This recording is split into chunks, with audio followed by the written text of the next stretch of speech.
यार કેટલીક વાર યાર મને તો ખૂબ ભૂખ લાગી है यार થોડી શાંતિ રાખો અલગત ઘણા દાડા સુધી કચોરી બની કચોરી બની તો રહી है પણ મારે હવાર વેલી સાંજ એ મળે સંતા નહીં પણ મારે પહેલ હવાર વેલું ખાવા જોઈએ अच्छा તેજલ કેટલીક વાર યાર આના પેટ में ઉંદરા પ્રવાહ કરી ગઈ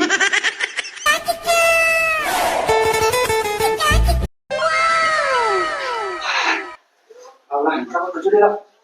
ઘર બેઠો ઓહો दर्शन करिए ना अभी अभी से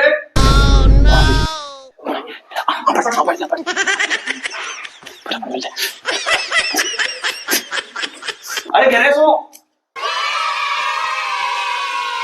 ओ भाई तिलक आओ बे आए હા ભાભી જાઓ अरे आओ आओ बो ભાઈ જાઓ अरे कुर्सी पड़ी है अरे तुम्हें आए कौन है यार अरे सुई ने अरे सुई ने એ अरे ये आता कचौड़ी है अरे कुतरे मुड़ो लड़ी कुतरे હા હવાર ની પડી કૂતરો મોટો દાડ્યો અમે कुतरे मुड़ो कुतरे आए हूं करवा मिली है यार नाको ने कसम डाबा में no no no no